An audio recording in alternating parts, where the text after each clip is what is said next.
अखाड़ा परिषद के अध्यक्ष महंत नरेंद्र गिरी के कथित आत्महत्या के बागंबरी मठ के वसीयत को लेकर अब विवाद शुरू हो गया है।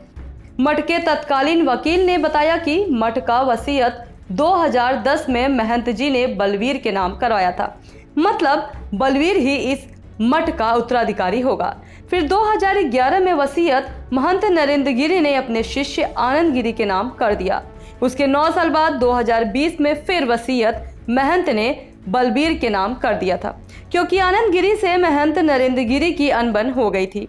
इस 2020 वाले वसीयत के गवाह भी सामने आकर मीडिया से बात की है। देखिए, महंत नरेंद्र गिरी की तरफ से 3 वसीयतें की गई थी, मतलब 3 वसीयत लिखी गई थी उनकी। जो आखिरी वसीयत थी 4 जून 2020 इकलौती वही मान्य है। 7 जनवरी 2010 को बलबीर गिरी के पक्ष में की गई, उसको निरस्त करके उन्होंने 29/8/2011 को बलबीर गिरी को हटा करके आनंद गिरी को किया। आनंद गिरी भी जब स्वच्छंदता से काम करने लगे, मठ के हित के खिलाफ करने लगे, तो फिर उनको हटा के उन्होंने 4 जून 2020 को अपनी अंतिम वसीयत की, जिसमें बलबीर गिरी को ही अपना एकमात्र उत्तराधिकारी बनाया। कितने दिन में ये चेंज किया गया था सर? 29/11/2008 से 4 जून 2020, लगभग 10 साल। तो क्या कोई विवाद की भी बात सामने आई? विवाद तो महंत नरेंद्र गिरी जी से आनंद गिरी का विवाद थोड़ा सा सब जगह छप भी रहा था, और कुछ संपत्ति को लेके विवाद हो गया था। तो क्या मठ की ज़मीन बेचने का पावर होता है जिसके पास? हाँ, जो इस मठ में जो व्यक्ति उत्तराधिकारी होता है उसको स्वामित्व का अधिकार होता है, वो ज़मीन सहित सभी तरह के अधिकार खरीदने बेचने दोनों का होता है। तो वसीयत कौन सा आप कौन है? बलबीर गिरी। लेकिन पंच कह रहे हैं कि नहीं, ऐसा कुछ नहीं है, अब कोई नहीं। पंच कानूनी जो मठ का इतिहास है, जो मठ का बाइलाज है, उसके अनुसार सिर्फ वसीयत से बनने वाला उत्तराधिकारी ही मान्य होगा। तो इसके कागजात भी उपलब्ध हैं? सब उपलब्ध है। महंत जी के पास मूल कागजात थे, और बाकी हमारे पास जो हैं वो मैं उपलब्ध करा सकता हूँ। शुभ नाम बता। ऋषि शंकर द्विवेदी। बड़ा बहुत चीज़ें मची हुई है, क्या है पूरी वसीयत में, और किसको नरेंद्र गिरी जी ने अपना उत्तराधिकारी माना है? देखिए, मैं एक ही वसीयत में 4 जून 2020 की वसीयत में एक गवाह मैं हूँ, और बाकी जो सारे उसके संबंध हैं वो श्री ऋषि शंकर द्विवेदी जी से है, वो उसको और बता सकते हैं डिटेल में। लेकिन मैं एक गवाह 4 जून 2020 की वसीयत में हूँ। दोनों पहले की वसीयतें उन्होंने रद्द करते हुए ये वसीयत लिखा, बस इतना ही मेरी जानकारी में है। अच्छा, ये किस वसीयत में रद्द किया गया और किस में आप गवाह हैं? हम गवाह 4 जून सन 2020 की वसीयत में गवाह हैं। उसके पहले जो गवाह उनकी वसीयत हुई हैं 2010 में 11 में, उनको उन्होंने उससे रद्द किया था। जिस वसीयत में आप गवाह हैं वो वसीयत किसके नाम की गई है? और नहीं, यह विषय वसीयत में गोपनीय रहता है, किसी को बताया नहीं जाता है। केवल वसीयत करता जानता है कि मैं किसको वसीयत कर रहा हूँ, और जानने वाला ये नहीं जान करके कहीं फैल जाए तो उसको दिक्कत होती है। इसलिए लेकिन साधु संत समाज सहज बलवीर को मठ का उत्तराधिकारी नहीं मानेंगे, ऐसा लग रहा है। कितनी संपत्तियां हैं इस मठ की, जिसको लेकर बताया जा रहा है? देखिए, मैं भी आपके जो चैनल के माध्यम से टीवी देख रहा हूँ, मोबाइल में मैं देख रहा हूँ। आपने कभी जो एक हमारे वकील साहब उसने कहा कि 200 करोड़ इनके पास है, 500 करोड़ इनके पास है, चैनल वालों ने ये हवा बनाई है, परंतु ऐसा नहीं है। ये जो बागंबरी गद्दी है, इसके महंत जिनकी आत्महत्या हुई है वो है। और ये जो ज़मीन है, ये ज़मीन आप देख रहे हैं, ये जो यहाँ का कमरा, ये रूम से लेकर के वो वाला जो गेट है वहाँ तक है। इसके अतिरिक्त ये जो हनुमान मंदिर है गद्दी में आता है, और 25 बीघा ज़मीन कहीं गांव में है।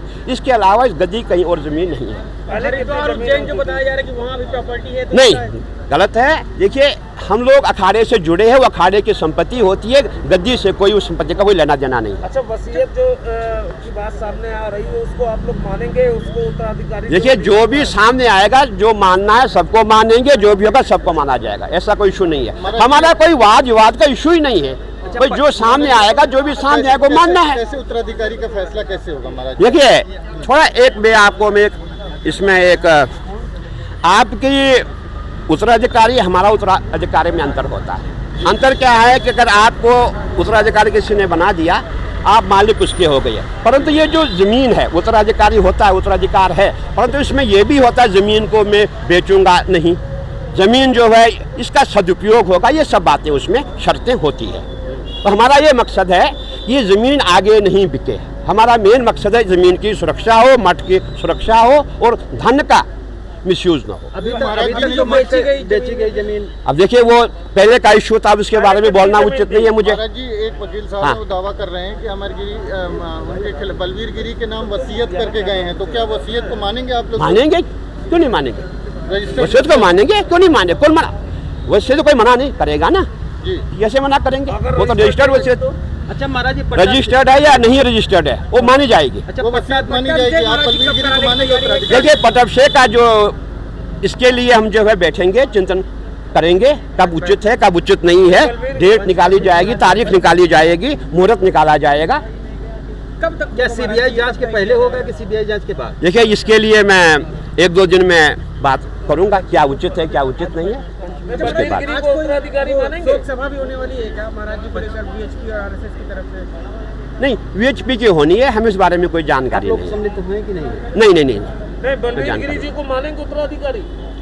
देखिए जिसको भी उन्होंने लिखा होगा उसको माना जाएगा, वसीयत होगी तो माना जाएगा। लेकिन वसीयत के भी कुछ आधार है। ये नहीं कि आप जो है मठ मंदिर को जो है उसकी सुरक्षा जो है उसकी हमारा ये कहना है कि ये है कि जैसे महंत नरेंद्र गिरी जी को बनाया गया उसी हिसाब से उसका उत्तराधिकारी यहाँ बनाया जाएगा। 3 बार वसीयत लिखी गई, पहले बलवीर गिरी को बनाया, फिर आनंद गिरी को बनाया, फिर बलवीर गिरी को बनाया। हाँ जी बिल्कुल। तो उसके आधार पे आप लोग क्या निर्णय लेंगे कि महाराज जी ने बार बार जो बदला था वसीयत? देखिए सुसाइड नोट पे उनका नाम है, आनंद गिरी जी का नाम है, तो हम जो है उस इशू में कोई बात नहीं करना चाहते। अभी इशू ये है कि बलवीर गिरी हमारे साथ हरिद्वार में था, हमारे साथ ही यहाँ आया हुआ है और वसीयत इसके नाम है, और जो भी हम लोग बैठ करके इस पे चर्चा करेंगे।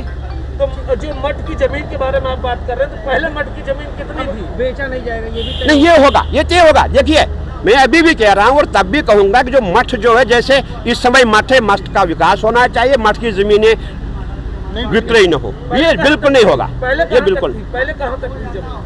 अब आप यहाँ से आपकी जो निगाह है वो जा ही नहीं पाएगी। मैं समझता यहाँ से कहीं 20-25 बीघा जमीन थी। ये जो आप बिल्डिंगें देख रही है ये सब मठ की जमीन थी। लास्ट सवाल महाराज जी, मैं यहाँ ही हूँ, मैं जब से अंतिम सवाल महाराज जी, कि जब तक पट्टाभिषेक गद्दी नहीं हो जाती तब तक यहाँ का जो मठ का, विद्यालय का या मंदिर का संचालन कौन करेगा? संचालन कभी भी महंत लोग नहीं करते हैं, हमारा स्टाफ होता है, हमारा मैनेजर है, हमारे मुंशी है, जो भी जहाँ कार्य करता है वो वहाँ कार्य करते रहेंगे। मतलब निरंजनी अखाड़े के अंडर में ये नहीं कि एक महंत ही काम करता है, महंत तो आते जाते बैठते उठते 50 जगह जाना होता है। कार्य करने वाले जो है, जो जहाँ पे लगा हो अपना कार्य करता रहेगा, नया नहीं लगाया जाएगा। जो यहाँ कार्य करे वहीं कार्य करते अरे रहेंगे। तो पुजारी तो जेल चले गए हैं, पुजारी की जगह कौन? नहीं, पुजारी वहाँ बहुत है, 1-2 50 पुजारी है। लेकिन मठ और मठ की संपत्ति को लेकर विवाद शायद अभी और बढ़ सकता है। इस चैनल को देखने के लिए लाइक करें, सब्सक्राइब करें और बेल आइकन दबाना ना भूलें।